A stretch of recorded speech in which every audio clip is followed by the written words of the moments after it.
So, paano? Langkawi. Hi guys! Hi guys! Hi guys! Paano? Guys. Guys! One eternity later. 1, 2, 3, go. Hi guys! Welcome back to our channel.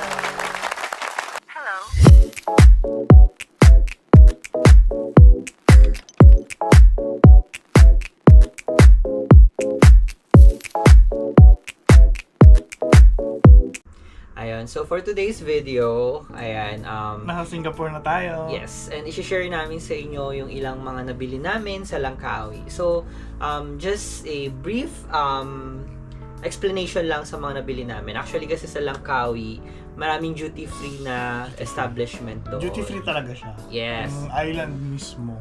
Yes. So, ayan, ang daming pwede kang mabili doon. Pero, mostly, ang mga nabibili ng mga tao doon is talaga mga chocolates, mga alak, ganyan. Chocolate, alak. Yeah, pero for today's video, hindi kami nakabili ng alak kasi pagbalik mo dito sa Singapore, hindi rin ata allowed. Meron lang limit yung pwede mong maidala or I'm not so sure. Hindi. Walang duty free allowance. Pero pwede ka magdala, magbabayad ka ng tax. Ayun. So, tinataksa nila ang alak pagbalik dito. So, ang Basta ginawa... galing Malaysia. So, kaya ang ginawa namin, chocolates na lang binili namin and some chips na talaga namang napakamura doon kung i-compare mo yung price sa May presyo ba ito? regular price. Let's start the video. So, ang first item natin dito is yung mga regular na chocolates lang na nakikita natin sa mga uwi ng mga kapamilya natin, mga OFW, mga ganun. So, start natin sa pinaka-umpisa. Ito ang Kisses. Ayan. Ibang buksan. Natitiis. Dapat lahat ng titingnan natin. Kita ka dun. Kita kasama yun. Ha? Ano? Kasama yun. Ano kasi? Titignan nyo lang ang reaction mo eh. Wala namang sinabing titignan talaga eh. Bakit mo nasasawa pa yung reaction? Yun nga. Kasama nga dapat. Okay, ulit. So, ang ating first item... Tawag ka lang yun ako. Okay. Okay, proceed tayo sa first item. So, ang ating first item na nabili ay suking-suki sa mga bagahe ng inyong mga tito, tita, nanay, tatay ng mga OFW. Ito ay ang Kisses. Kisses. Ayan. Tikman na natin! Ay, hindi yan tinitikman. So, ayan. So, Kisses ang first. And then, meron din kaming binili. Isa pa tong Ilang suki. kisses? Isa lang. Isang Kisses lang yung binili na. Next item na binili sa Langkawi Duty Free ay ang M&M. So, ayan. Paborito na ng nanay ko, M&M chocolate. So, ayan. Every time na umuwi ako ng Pinas, ito ang kanyang request. Next item ay, ayan. Ito yung mga medyo hindi masyadong usual na nakikita natin. So, ito. Cadbury Flakes. Ayan. So, ano sabi mo dyan? Ano? Kinuha ko lang to. Actually, siya ang namili niyan. Mura. Tsaka, wala akong 4 na piraso. Ayan. So, sa isang packet, meron siyang 4 bars. So, makikita niyo yung style niya. Para siyang gusot-gusot na ganyan, oh. Para siyang flakes talaga. Para siyang kahoy nga, eh. Pag Buksan na titignan. yan! So, ayun. Next po ay, eto. So, meron din kaming mga Ritter Sports. Hindi ko alam kung tama yung bigkas ko, pero yan. Sa pagkakabasa ko, Ritter Sport. So, actually yan, marami rin ganito sa SG, pero nakita ko yung price comparing dito, mas mura nga talaga dun sa Langkawi. So, kumuha ako ng 4 na flavors. Tinignan mo yung Yes. So, meron tayong 4 na flavors here. Meron tayong, first is the strawberry yogurt. Ayan. Okay, so meron akong 4 na flavors ng Ritter Sport. So, first is ito, strawberry yogurt. Ayan. So, ito medyo mabilis siyang lumambot. So, actually, nilagay ko na to sa ref. Ayan. Nilabas ko lang ulit for the video. And then, meron din tayong salted caramel, my favorite flavor. Kahit sa mga frap, ganyan. Gusto ko talaga ng mga salted caramel. And then, meron din tayong crispy banana. So, yan. Favorite ko rin kasi talaga ang banana na flavor. Kahit sa mga shakes and all. Ganyan. Sa banana cake, ayan. So, let's try itong crispy banana ng Ritter Sport. Let's try. And Pwede then, next is yung cranberry nuts. So, yan. Cranberry nuts. Fruity yan. So, yan. Yun yung 4 na Ritter Sports na binili ko. Actually, marami pa silang ibang flavors. Pero yan. 4 lang muna para hindi tayo maumay, sis. So, yan. Next, let's proceed to, ito. So, yan. Twix Caramel Center. So, ano siya, cookies. So, usually ang Twix na nakakain natin is yung regular Twix na bar. So, yan. Lately, medyo nagkikrave talaga ako sa mga cookies. So, madalas may bumibili din talaga ako ng cookies dito sa Singapore. Pero ito, let's try itong Twix bago to. So, try natin kung masarap din siya. Anong cookies? Maraming cookies dyan. Caramel Twix. Yeah. Maraming cookies sa labas. Basta yung cookies lang na yan. And then next, ito naman. Ito hindi ko rin alam ang tunay na basa, pero babanggitin ko na lang siya as it is. So, ayan. With Takers. Ayan. So, With Takers in flavor of roasted almond gold. So, milk chocolate bar siya. Actually, yan. Nakatikim na rin ako nito before. Actually, masarap tong chocolate na to. Very pure at saka very rich yung chocolate niya. So, isang piraso lang. Parang 3 lang talaga siya.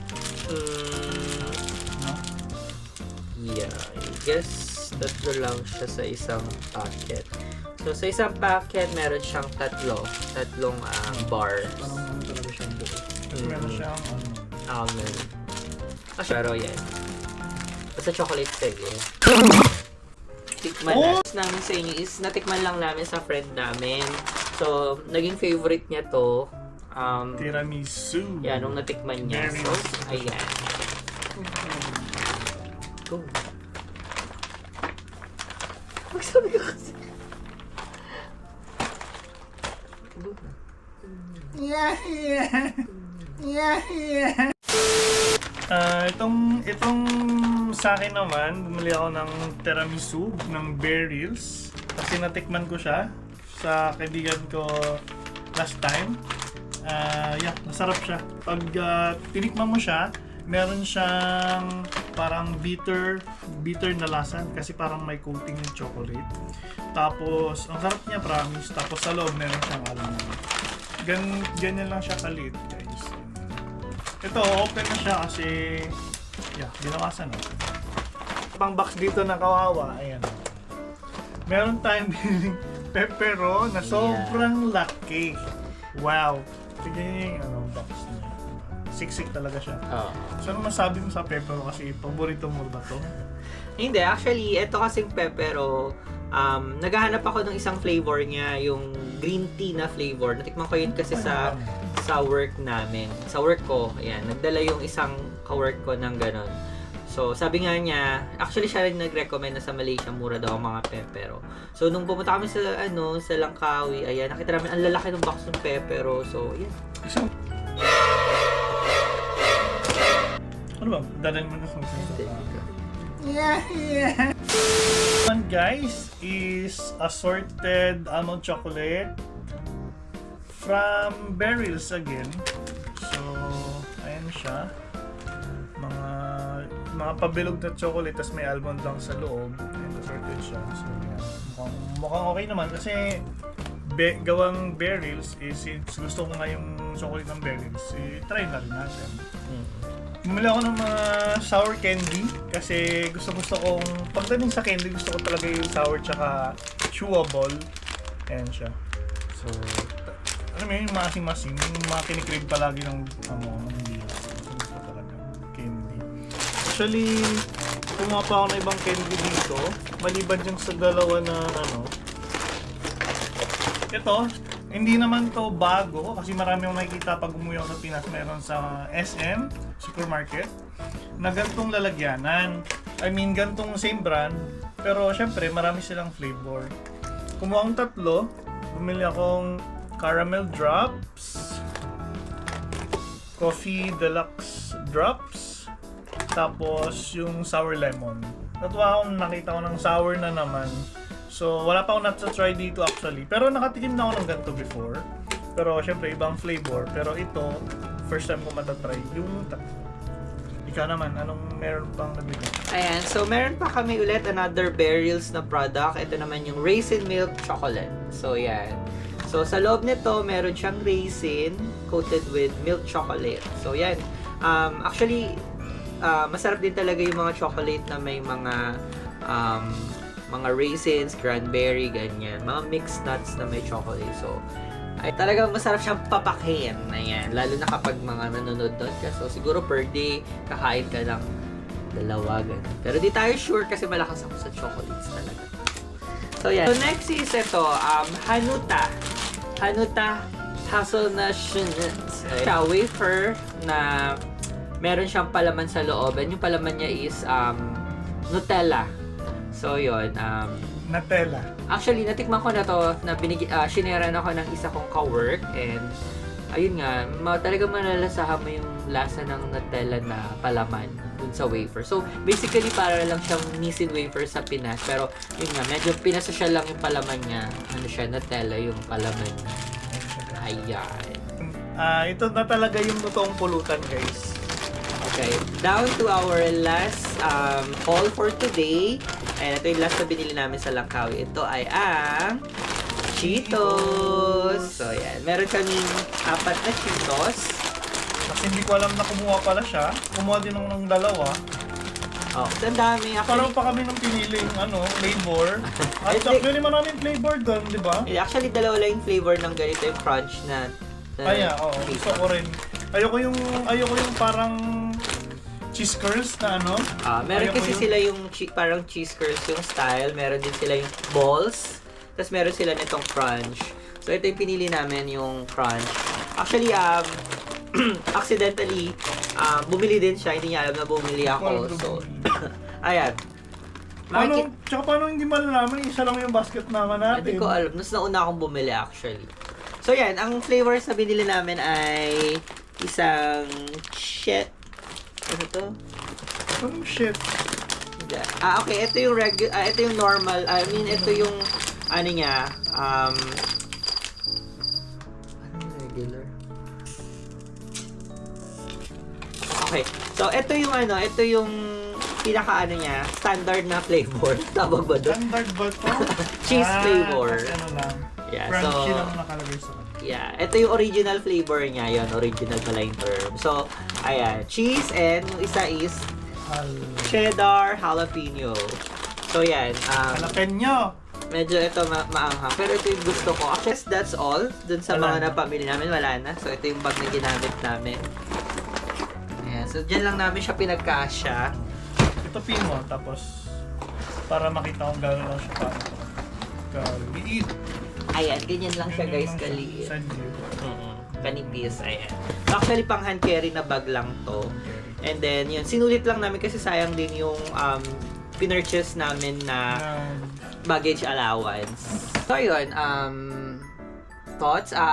Ikaw, tatanungin kita, ano yung tingin mong favorite mo dito sa mga pinamili natin? Siyempre, yung mga Top 3. personal choice ko, favorite kong sa favorite kasi siyempre, yun ang hinanap ko talaga kasi nung nag-check ako online, medyo mahal ang Berryls. Hindi naman mahal, tsaka, excuse me, medyo mahirap hanapin. Medyo pricey na rin ata. So, nag-check ako online. So, ito talaga yung top favorite, guys. Kung Berryls tiramisu. Ano yung Then, second siguro,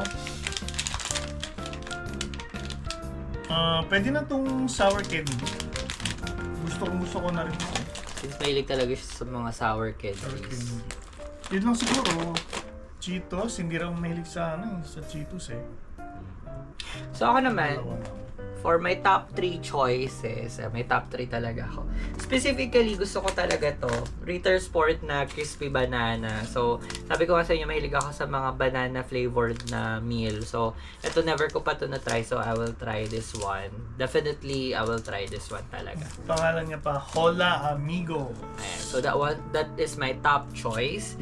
And then, ito, pepero. Ayan, so, ayan. Anong tawag? Pepero. So, ayan. Hindi ko lang nakuha yung gusto kong flavor, yung green tea. Pero, siguro not bad na rin ito. So, ayan. Favorite ko din ito. Actually ko, favorite ko din ito. And then, last would be this one. Yung berry raisin milk chocolate. So, since mahilig nga ako sa mga chocolates din na may mga, it's either dried fruits, mga cranberry, raisins, ganyan. So, definitely, feeling ko magiging favorite ko din ito. So, ayun, yun yung top 3 favorites ko. Kaming matikman dun lahat, and ayun, sana hindi tumaas yung mga blood sugar namin, 'di ba? Ayan. Ikaw, kasi napakahilig niyo sa chocolate. Oo, actually guys, Umubos ang isang upuan. isang bad habit ko yan, na kapag nasimulan ko yung chocolate, ayokong hindi siya maubos. Talaga uubusin ko siya, kahit siguro eto, kaya ko maubos ng isang upuan. Pero hindi, I will try to tone down myself when it comes to magkain ng chocolate. So yun. Anyways, guys, just to share lang. Syempre, hindi lang naman kami ang kakain ito. I-share din naman namin ito sa mga ibang friends, ganyan. So guys, I think dito na magtatapos itong video na to. I hope na nag-enjoy kayo, and ayun, yun lang yung mai-share namin for now sa naging sa nabili namin sa Langkawi.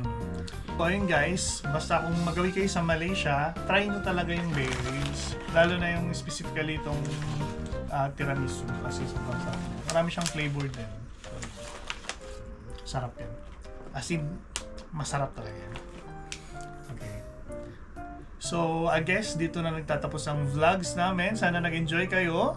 Ayun guys, kung nagustuhan niyo itong video na to, please don't forget to hit the like button, and mag-subscribe na rin po kayo sa aming channel na Kefrajamo TV. So, very new lang tong channel namin, so please help us na mapakalat, and i-share nyo na rin sa mga friends nyo. We'll try our best na ayan, na mabigyan kayo ng mga quality videos, mga quality content. Ayan. So, yun lang. Thank you so much for watching. Hanggang sa muli! Paalam!